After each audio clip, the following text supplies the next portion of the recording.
Hi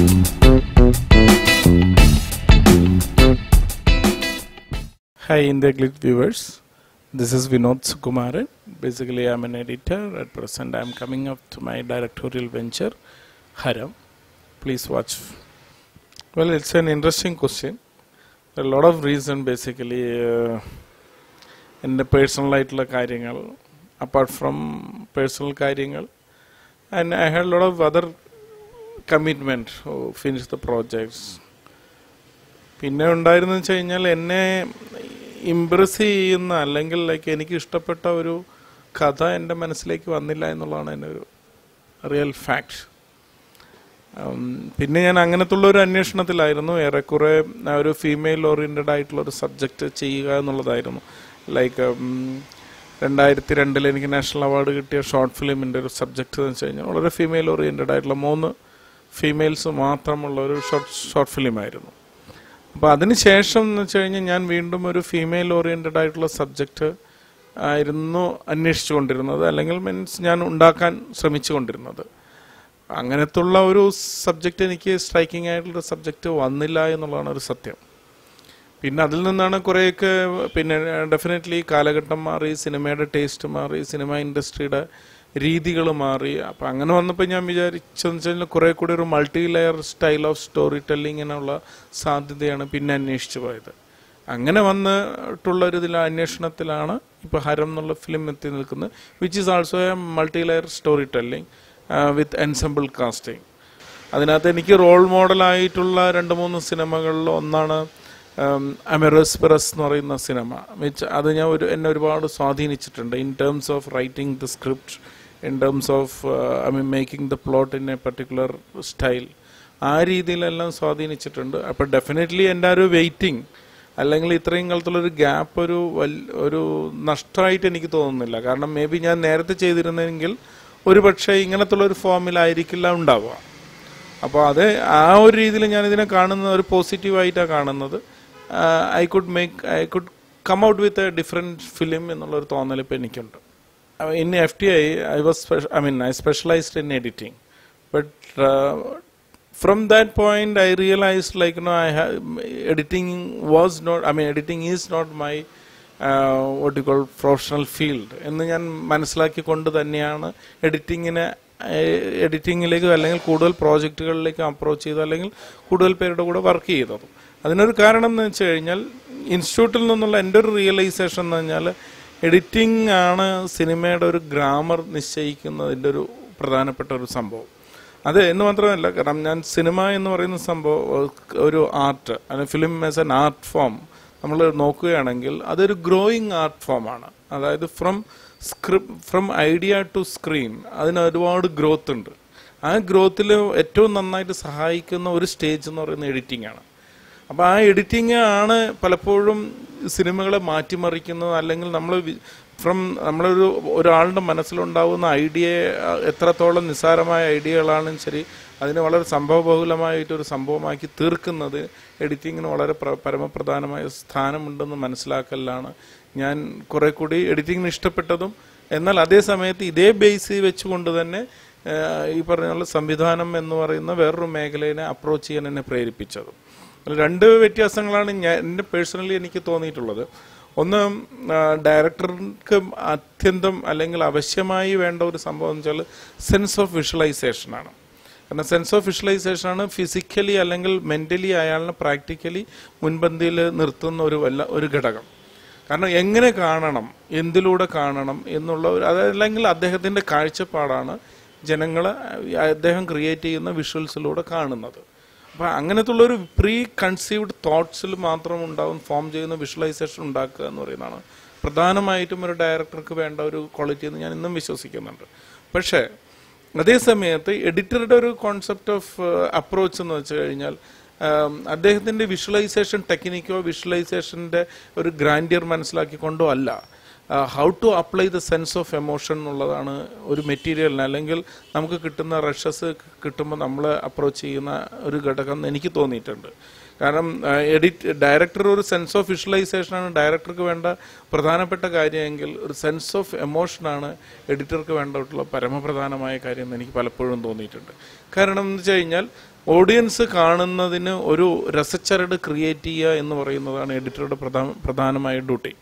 ആ രസച്ചരട് മുറിഞ്ഞു പോകാതെ സൂക്ഷിക്കണമെന്നുണ്ടെങ്കിൽ നമ്മൾ ഈ പറഞ്ഞ പോലെ തന്നെ വർക്ക് ചെയ്യുന്ന സമയത്തും അല്ലാത്തുള്ളൊരവസ്ഥയിൽ എങ്ങനെ ഒരു കഥാപാത്രത്തിൻ്റെ എമോഷൻ ഏതൊക്കെ രീതിയിൽ ഡെവലപ്പ് ചെയ്യാനുള്ള സാധ്യതകളുണ്ടെന്ന് മനസ്സിലാക്കാനായിട്ട് ശ്രമിക്കണം.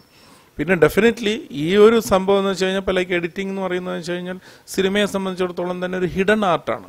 അപ്പോൾ ആർക്കും കാണിച്ചു കൊടുക്കാൻ പറ്റുന്ന ഒരു പ്രത്യേക സംഭവമല്ല എഡിറ്റിംഗ് എന്ന് പറയുന്നത്, അത് ഹിഡൻ ആണ്.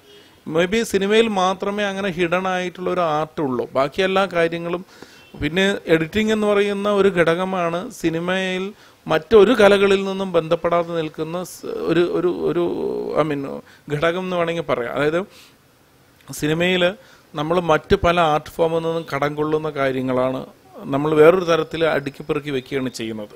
ഇപ്പോൾ ആർട്ടാവട്ടെ, കോസ്റ്റ്യൂം ആവട്ടെ, ഡയലോഗ് ആവട്ടെ, ഇതെല്ലാം മറ്റ് കലകളുമായിട്ട് ബന്ധപ്പെട്ടുള്ളതാണ്. ഈ മറ്റ് കലകളുമായിട്ട് ഇപ്പോൾ നാടകം, സംഗീതം, ചിത്രമെഴുത്ത്, ശില്പകല, അങ്ങനെ ഇത്യാദി കലകളുമായിട്ട് ബന്ധപ്പെട്ടുള്ള കാര്യങ്ങളുടെ ഒരു അഡോപ്റ്റേഷനാണ് നമ്മൾ പിന്നെ സിനിമയിലേക്ക് വരുമ്പോൾ, അല്ലെങ്കിൽ അതിനെ കടം കൊണ്ടിട്ടാണ് നമ്മൾ വേറൊരു രീതിയിൽ മാറ്റിപ്പണിയിലാണ് ചെയ്യുന്നതെങ്കിൽ ഇതിലൊന്നും ബന്ധപ്പെടാതെ നിൽക്കുന്ന ഒരു കല എന്ന് പറയുന്നത് എഡിറ്റിംഗ് ആണ്.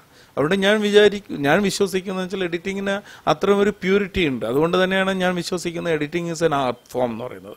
കാരണം അത് നമുക്ക് പക്ഷെ അമൂർത്തമാണ്, അത് കാണിച്ചു കൊടുക്കാൻ പറ്റുന്നില്ല.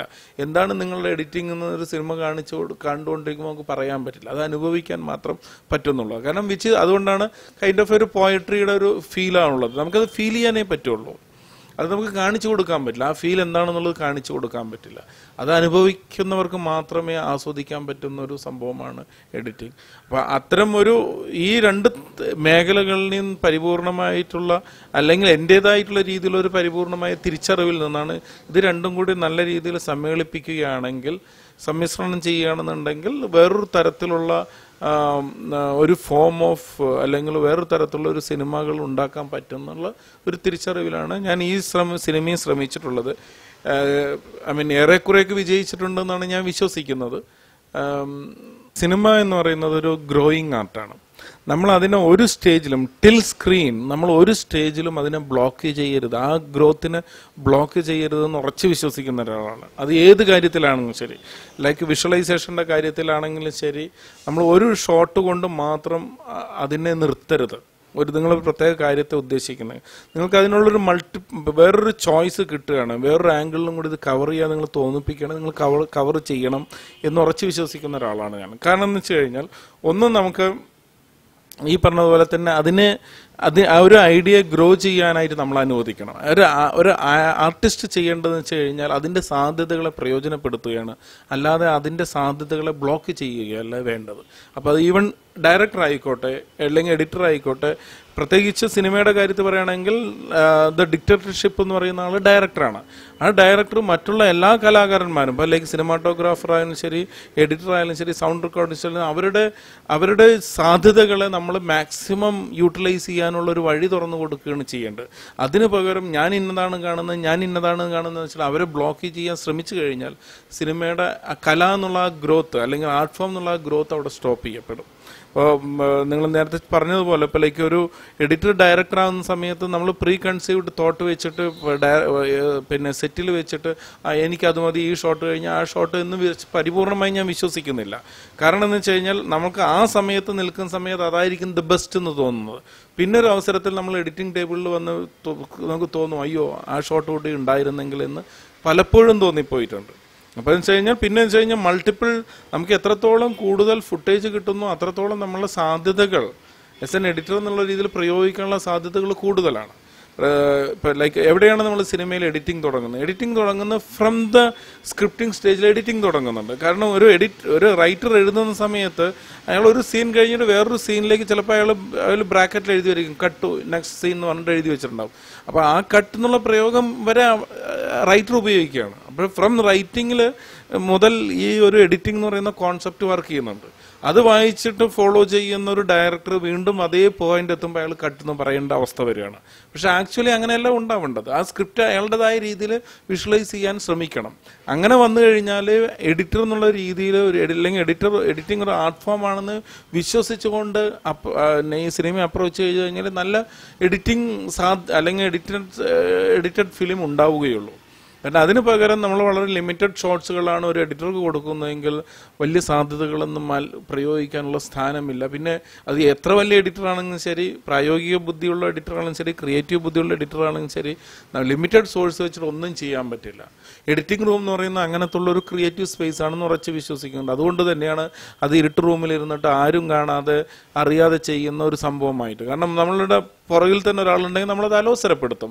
ഒരു കവിത എഴുതുന്ന ഒരു പോയിറ്റിന്റെ പുറകിൽ ഇരുന്നിട്ട് നമ്മൾ ഇരുന്ന് കഴിഞ്ഞാൽ അയാളെ വീക്ഷിച്ചു കഴിഞ്ഞാലുള്ള പ്രശ്നങ്ങൾ തന്നെയാണ് നമുക്ക് ഒരു എഡിറ്റർ റൂമിൽ എഡിറ്റർ ചെയ്യുന്ന കാര്യങ്ങൾ. കാരണം കുറച്ച് വഴിവിട്ടതായുള്ള രീതിയിലുള്ള പെരുമാറ്റങ്ങൾ ഉണ്ടായേക്കാം. നമുക്ക് ഒരു പ്രാവശ്യം ചെയ്യുന്നതെല്ലാം ശരിയെന്ന് തോന്നുന്ന അവസരത്തിൽ നമ്മളത് എടുത്ത് കളയും. അല്ലെങ്കിൽ പിന്നെ എടുത്തു കളഞ്ഞ സംഭവം തന്നെ നമ്മൾ വീണ്ടും അത് കുറച്ച് കഴിയുമ്പോൾ തോന്നും അതാണ് ശരിയെന്ന് തിരിച്ചു വെക്കാൻ തോന്നും. അപ്പോൾ എങ്ങനത്തുള്ള ഒരു കൈൻഡ് ഓഫ് എന്താ പറയുക, ഒരു സമരസപ്പെടൽ അല്ലെങ്കിൽ ഒരു തരം പൊരുത്തക്കേടും പൊരുത്തമില്ലായ്മയും തമ്മിലുള്ള ഒരു തരം എന്താ പറയുക ക്രിയേറ്റീവ് ആയിട്ടുള്ള ഒരു സമീപനം, അതൊക്കെയാണ് നമ്മളെ നല്ലൊരു എഡിറ്റിംഗ് ഉണ്ടാക്കുന്നതെന്ന് വിശ്വസിക്കുന്നു. അതുകൊണ്ട് ഒരിക്കലും ഒരു ഫീൽഡിൽ വെച്ചിട്ട്, ഒരു സിനിമാ ലൊക്കേഷനിൽ വെച്ചിട്ട് ഇത്തരം സാധ്യതകൾക്കുള്ള സ്ഥാനം ഇല്ല എന്ന് ഉറച്ചു വിശ്വസിക്കുന്ന ഒരു എഡിറ്ററാണ് ഞാൻ. ഇന്ന് വരെ ചെയ്ത ഒരു സിനിമ മാത്രമേ ഞാൻ ഫീൽഡിൽ വെച്ചിട്ട് അങ്ങനെ എഡിറ്റ് ചെയ്തിട്ട് വന്നുള്ളൂ. അത് ലാംഗ്വേജ് അറിയാത്ത ഒരു സിനിമ ചെയ്തപ്പോൾ ഞാൻ ഇരിക്കേണ്ടി വന്നു. കാരണം ഞാൻ ഒരു അറബിക് സിനിമ ചെയ്തപ്പോൾ എനിക്ക് അവരുടെ കൂടെ ഇരിക്കേണ്ടി വന്നു, എനിക്ക് ലാംഗ്വേജിൻ്റെ പ്രശ്നങ്ങളുള്ളതുകൊണ്ട്. അതല്ലാതെ ഞാൻ ഒരു സിനിമയും അങ്ങനെ ഓൺ ദ സ്പോട്ടിൽ വെച്ചിട്ട് സ്പോട്ട് എഡിറ്റിംഗ് അങ്ങനത്തുള്ള പരിപാടികൾ പ്രോത്സാഹിപ്പിച്ചിട്ടുമില്ല. അങ്ങനത്തുള്ള സിനിമകൾ എന്ന് വെച്ചാൽ ഓൾറെഡി ഫിക്സ്ഡ് ആവുകയാണ്. അത് ഡയറക്ടർക്ക് അങ്ങനെ ഒരു മാർജിൻ ഇട്ട് കൊടുക്കുകയാണ്, എല്ലാവർക്കും മാർജിൻ ഇട്ട് കൊടുക്കുക, ഇനി നിങ്ങൾ ചിന്തിക്കേണ്ട എന്ന് പറയുന്നത്. പക്ഷെ ഒരു സിനിമ ആസ് എൻ ആർട്ട് അല്ലെങ്കിൽ ഡയറക്ടർ ഒരു ആർട്ടിസ്റ്റാണെന്ന് വിശ്വസിക്കുന്നുണ്ടെങ്കിൽ അവനാൻ സ്വന്തം എന്താ പറയുക സ്വയം ബ്ലോക്കുകൾ ഉണ്ടാകാതിരിക്കാൻ ശ്രമിക്കുകയാണ് ചെയ്യേണ്ടത് എന്നാണ് എൻ്റെ അഭിപ്രായം.